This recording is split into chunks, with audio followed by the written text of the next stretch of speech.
네, 저 또 수요일의 남자 리얼 드래곤님 오셨고요. 네, 든든합니다, 리얼 드래곤님. 네. 네, 맏형 같은 맞아요. 든든한. 정이 네, 많이 들었어요. 예, 그러니까요. 네, 저희 그 전설의 진짜 형님 모시겠습니다. 네. 네, 안녕하십니까. 안녕하세요. 안녕하십니까. 네, 새해 복 많이 받으십시오. 새해 복 새해 많이 복 많이 받으십시오. 받으세요. 예. 네, 새해 각오 말씀도 부탁드리겠습니다. 제가 작년 2월에 시작을 했어요. 방송을. 정말 오래 언제 하셨네요. 1년이 됐나 싶을 정도로 시간이 빨리 가고 그러니까요. 예, 개인적으로 굉장히 하면서 저한테도 굉장히 유익했었고 좋은 시간이었고요. 예. 뭐 최대한 이제 노력을 한다고 했지만은 예. 좀 미숙한 부분도 많았는데 예. 뭐 여전히 최선을 다해서 예. 투자자분들한테 도움이 될 수 있도록 하겠습니다. 알겠습니다. 예. 이제 방송인이 다 되신 리얼 드래곤님. 네, 오늘 시황 한번 보도록 하겠습니다.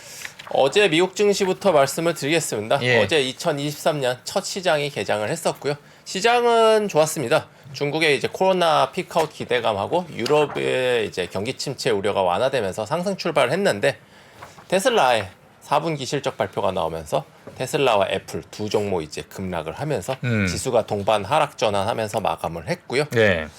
오늘은 크게 이제 올해가 시작한 만큼 올해 이제 시장을 보는 관점 그리고 이제 테슬라에 대한 현재 이제 뷰 두 가지를 크게 말씀을 드리는 걸로 진행을 하도록 하겠고요. 네. 우선 지금 미국하고 중국과의 이제 관계가 최근에 조금 관계가 개선이 되는 것이 아니냐 이런 분위기가 감지가 되고 있는데요. 네. 뭐 언론에서도 이제 나왔지만은 주미 중국 대사 친강 대사가 이제 외교부장으로 이제 승진을 하는 기사가 나왔는데 이제 전임인 이제 왕이 외교부장의 이제 후임으로 승진을 했죠. 이분이 이제 원래는 굉장히 강경파로 알려져 있는 분인데 인플루언서이기도 해요. 트위터 굉장히 팔로워가 많은 분인데 아, 그래요? 트위터에 이제 어떻게 표현을 했냐 하면은 예. 주미 대사 중국 대사를 이제 마감을 하면서 미국인들의 어떤 근면함과 열정, 친절이 굉장히 감동적이었다. 양국 간의 이제 상호 존중, 평화 공존, 상생을 촉진할 것이다. 뭐 사실은 적대적이라면 쓰기 힘든 표현이죠. 상당히 좀 훈훈했죠. 뭐 일반적인 관용적인 표현이라고는 한지라도 상당히 이제 진심이 담겨진 표현이었거든요. 그러니까 이거는 사실 물미적으로 어느 정도 뭐 일시적이긴 하나 미중 관계의 어떤 완화가 보이는 게 아니냐 이렇게 감지가 되는 분위기고요. 네. 뭐 얼마 전에 이제 토니 블링컨 국무장관하고 전화 통화도 실제로 있었는데 중국 내부적인 어떤 언론에서도 올해가 어떤 미중 관계가 조금은 이제 완화군요. 작년까지 상당히 안 좋았거든요. 그 부분이 완화될 수 있는 좋은 시기가 아니냐 이런 기사가 계속 나오고 있는데 이 이유에서인지는 모르겠지만 중국 ADR 어제 많이 급등했습니다. 표면적으로는 어떤 중국의 이제 코로나 피크아웃에 대한 기대감이 가장 컸지만은 이 ADR 주식 같은 경우는 미중 관계도 떼놓을 수가 없거든요. 네. 왜냐하면은 이 주식대의 어떤 계속해서 상장 여부에 대한 것이 미국의 손에 달려 있기 때문에 어제 그래서 알리바바가 4%, 바이두도 4%, JD.com도 약 3%의 급등을 했고요. 기타 어떤 중국의 매출 비중이 높은 상위 주식들도 어제 상승세가 컸습니다. 마카오에서 이제 카지노를 하고 있는 라스베가스 샌즈라든지 중국 내 매출 비중이 높은 나이키, 스타벅스 같은 업체들도 어제 상대적으로 상승폭이 컸었고요. 네. 사실 장기적으로 봤을 때 미중 관계는 계속해서 어느 정도는 긴장감을 유지할 가능성이 큽니다. 다만 일시적으로 이 부분이 살짝 전환이 될 수 있다면은 최근에 작년까지 굉장히 분위기가 안 좋았던 중국 증시에도 어느 정도 외국인들 수급이 돌아올 가능성이 있거든요. 예. 왜냐하면 정치적 리스크도 상당 부분 수급에 반영이 되었었습니다. 예. 그 부분이 만약에 어느 정도 완화가 된다면 그 시점은 올해일 가능성도 커 보이고요. 예. 내년에 이제 여러 가지 미국의 대선이라든지 이벤트를 앞두고 있는 상황이고요. 그렇다면은 단기적으로는 그럴 가능성도 있어 보입니다. 근데 최근에 이제 중국 리오프닝 관련해서 많이 얘기가 나오고 있잖아요. 그러면 물론 이제 직격 뭐 우리가 수혜를 볼 수 있는 섹터 같은 경우에는 뭐 항공이나 뭐 소비, 아니면 면세점, 뭐 예를 들면요, 뭐 그런 부분이 있겠습니다만은 요런 이제 기술주들도 저희가 같이 또 볼 수 있을까요? 어떻게 보실까요? 네, 사실은 그 미국에 상장된 ADR 같은 경우는 실적보다는 political 이슈, 그러니까 정치적인 이슈도 굉장히 컸습니다.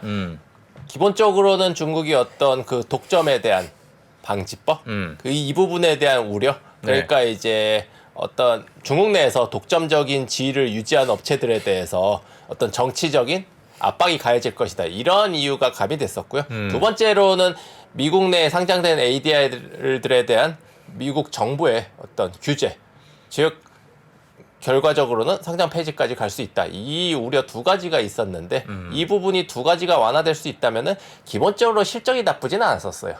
예, IT 업종 같은 경우는. 예.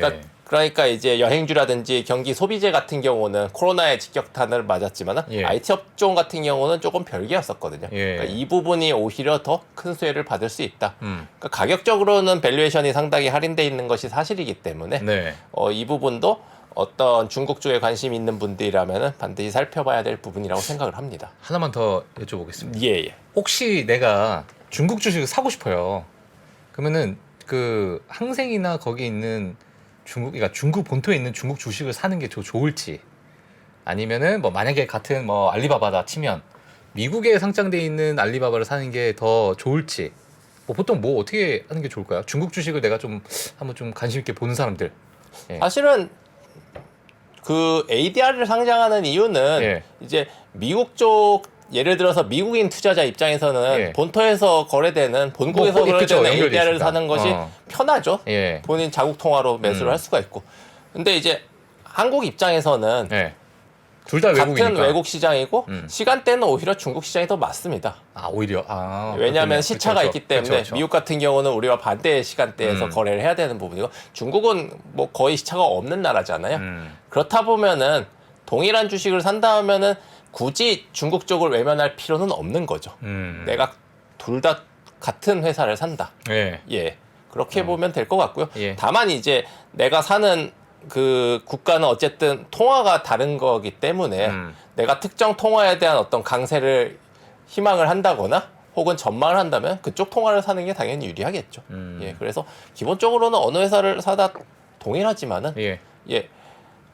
내가 기왕이면은 거래하기 편한 곳, 예. 그리고 통화에 있어서 조금 더 강세가 예상되는 곳에 투자를 하는 것이 맞지 않을까 생각합니다. 알겠습니다. 네. 센스 있는 답변. 예. 네, 감사합니다. 네, 이어서 또 어떤 뉴스 좀 준비해 주실까요? 2023년이 시작하면서 결국 가장 관심을 가지는 것, 언제쯤 반등이 나올 것이냐, 시장은 올해 어떻게 될 것이냐, 뭐 지금 당장 섣부르게 판단하기는 어려운 질문이지만은 일단 시작에 앞서서 어떤 관점으로 시장을 봐야 될 거에 대해서 간단하게 한번 정리를 해보았습니다. 네. 우선 자료 화면 한번 보도록 하겠습니다. 네. 예, 누구시죠? 마이크 타이슨. 타이슨을 가장한 이제 파월 의장이신데, 예. 예, Don't fight a bad는 굉장히 유명한 문구죠. 연준에 맞서지 마라, 싸우지 말라는 거고요. 예. 저는 2023년을 한마디로 이렇게 이제 정리를 하고 싶습니다. 연준에 맞서지 마라. 그러나 연준 입장에서도 상당히 고민이 많은 딜레마에 빠질 수 있는 한 해가 될 것이다라고 생각을 하는데요. 다음 장 보시겠습니다. OECD 경기 선행 지수 같은 경우는 최근에 이제 급락을 하는 모습이 2002년, 3년, 그러니까 예전 IT 버블 시기 때 수준 정도까지 내려왔는데 문제는 저 경기 선행 지수가 아직 반등의 기미는 보이지 않습니다. 그러니까 추가적으로 하락할 가능성도 지금 상당히 커 보이는 상황이기 때문에 네. 경기의 저점을 예측하기에는 상당히 좀 이른 시점이다. 상당히 살얼음판을 걷고 있는 상황이다라고 말씀을 드릴 수 있을 것 같고요. 예. 그 다음 장 보시겠습니다. 주황색 선이 주택 판매 증가율인데 전례가 없을 정도로 굉장히 빠르게 하락을 하고 있고요. 이 수치는 예전 서프라임 때보다 더 빠르게 하락을 하고 있기 때문에 주택 경기에 대해서는 상당히 빠른 속도로 냉기가 돌고 있다. 예, 그러니까 급락하는 모습을 보다시피 예. 주택 경기는 침체네요. 예, 굉장히 빠르게 침체를 예상할 수가 있는 부분이죠. 예. 다음 장 보시겠습니다. 그런데 시간당 임금, 그러니까 임금 같은 경우는 오히려 계속해서 증가를 하고 있고요. 예. 시간당 임금이 전년 대비해서 계속 5% 이상을 유지를 하고 있고요. 이 부분이 사실은 인플레에 상당한 영향을 주고 있죠. 그렇죠. 왜냐면은 계속해서 임금이 올라가는 부분은 그만큼 인플레이션이 꺾어지기 힘든 부분으로 작용을 하거든요. 예. 예, 또 다음 장 보시겠습니다. 그래서 보시면은 실제로 핵심 상품 물가 같은 경우는 작년 말 기준으로 꺾인 모습이 확연히 보이는데요. 서비스 서비스 물가. 물가는 전혀 꺾이지 않죠. 저기에 결국 직접적으로 영향을 미치는 게 뭐냐? 인건비거든요. 인건비. 인건비가 줄어들어야 저 서비스 물가가 꺾이고 근본적인 어떤 인플레이션이 잡힐 수가 있는데 네. 인건비가 잡히려면은 결국은 실업률이 올라가야 돼요.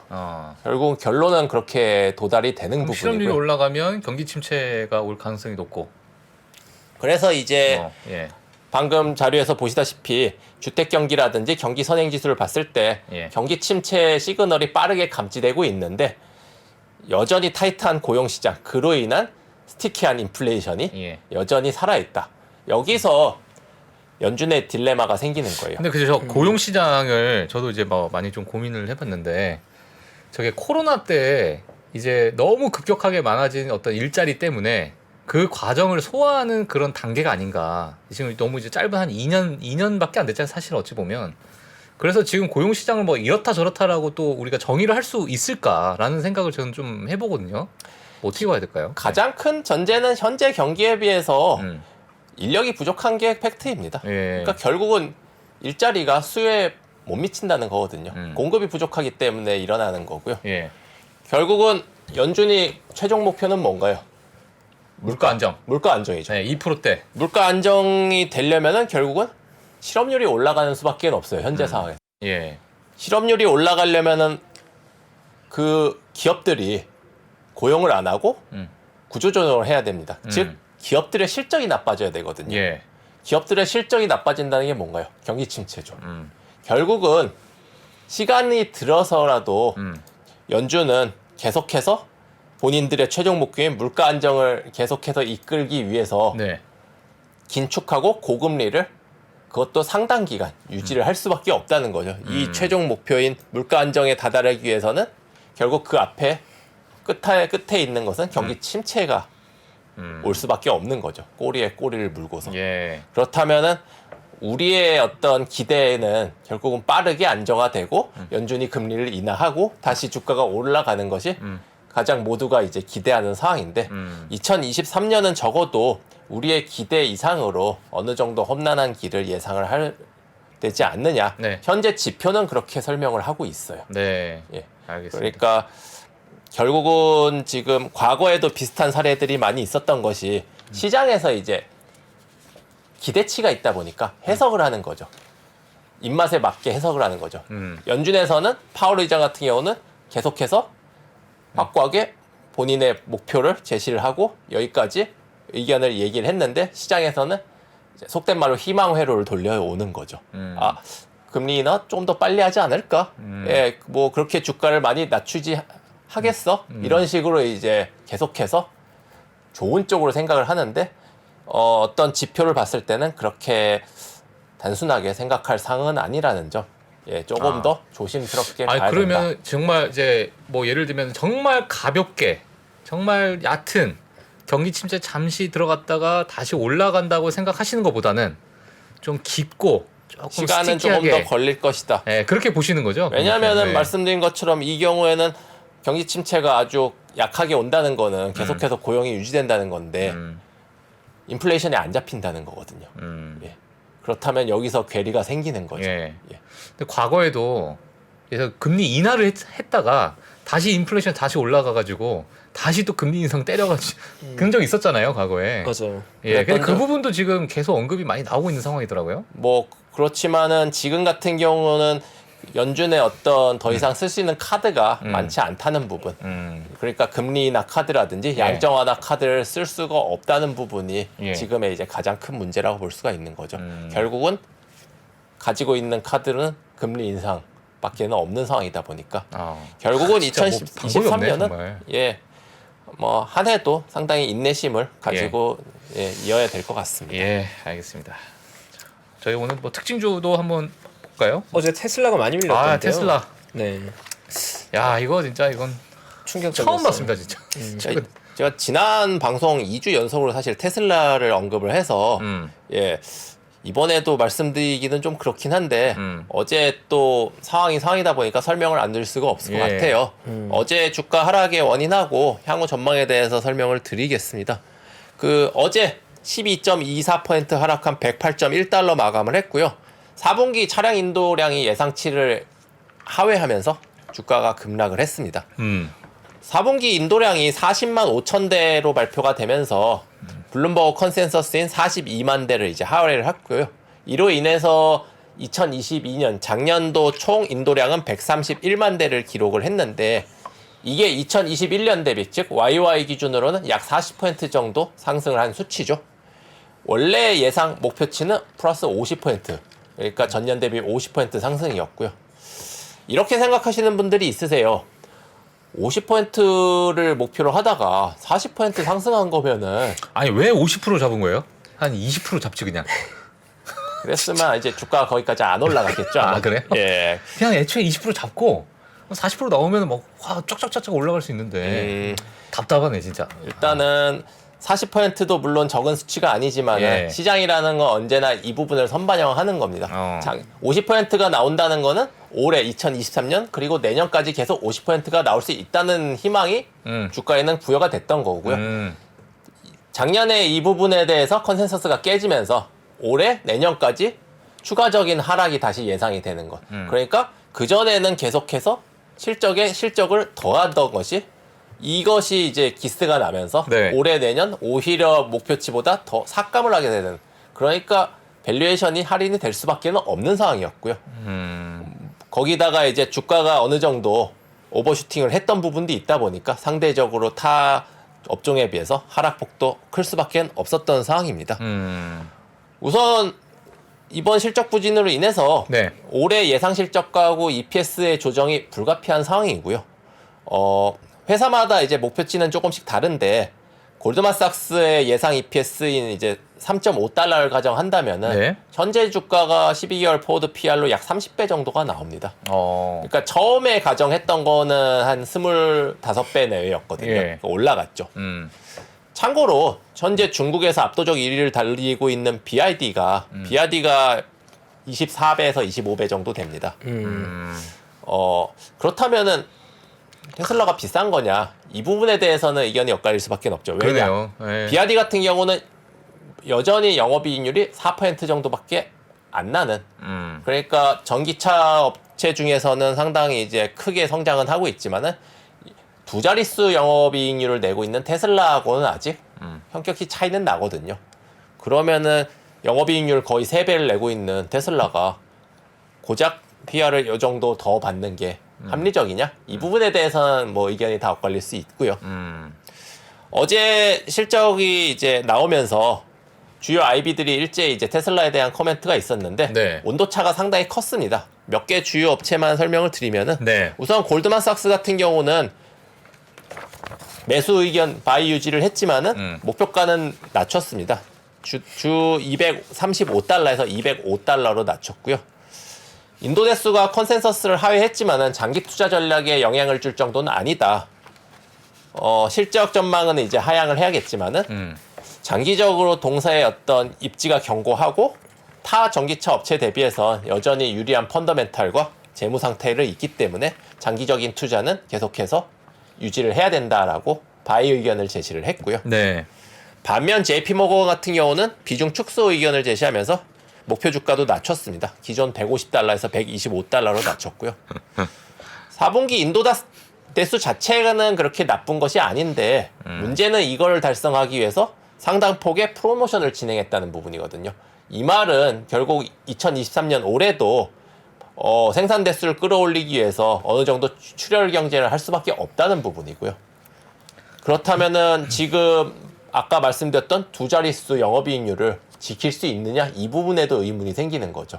사실 테슬라는 타 업체 대비해서 어떤 차량의 어떤 가격을 인상하거나 혹은 자율주행 프로그램 등으로 인해서 타 업체 대비해서는 어느 정도 유리한 부분이 있었거든요. 그런데 만약에 비아드라든지 다른 업체와 경쟁하기 위해서 가격 프로모션을 진행하게 된다면은 타 기존 업체들하고 경쟁력이 떨어질 수밖에 없는 거죠. 예, 그러니까 뭔가 더 나은 점이 없어진다는 부분이니까 네. 이 부분은 사실은 우려스러운 부분이다. 네. 밸류에이션 축소가 불가피하다. 이렇게 제시를 하고 있고. 골드만삭스가 목표가가 205불인데 JP 모건의 목표가가 125불이에요.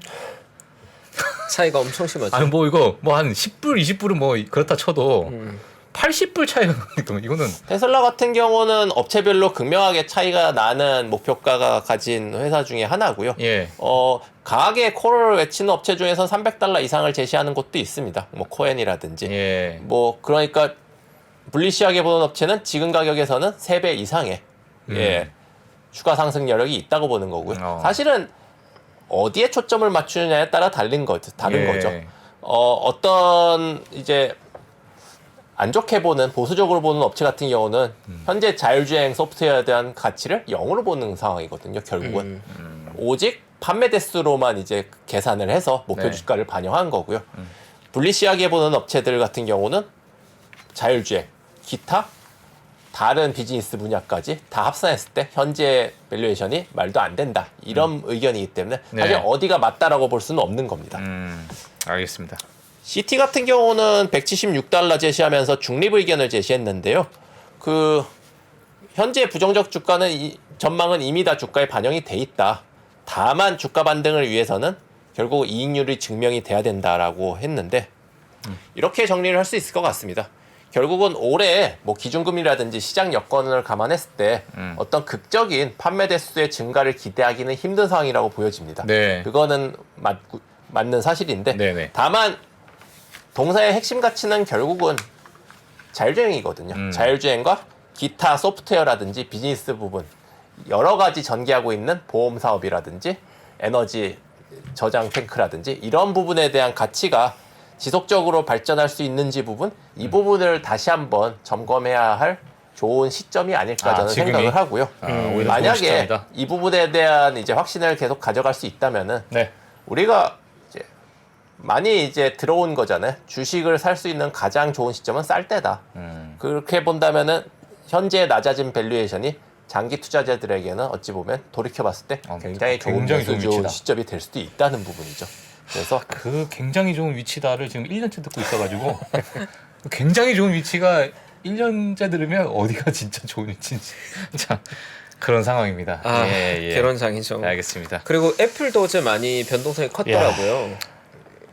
마지막으로 애플 네. 설명드리고 마치겠습니다. 예. 어제 3.74%가 하락하면서 $125로 마감했는데 표면적으로는 이제 애플이 그 관련 이제 주변 기기인 에어팟과 애플워치에 대해서 맥북까지 중국의 이제 부품 공급업체에 대해서 이제 주문을 축소했다는 기사가 나오면서 하락을 했고요. 다만 그 부분이 나온 것 치고는 주가의 하락폭이 상당히 컸습니다. 어제 시가총액이 1조 9,800억 달러 정도로 마감을 했는데 그러니까 2조 달러가 2조 달러 아래로 내려갔죠. 하회를 한 거죠. 2021년 3월 이후 최저치로 하락을 했고요. 사실은 최근에 이제 어떤 우려 부분, 폭스콘 공장의 무분재라든지 이 부분은 사실 최근에 폭스콘 공장 가동률이 다시 90%까지 올라오면서 어느 정도는 회복을 했는데 네.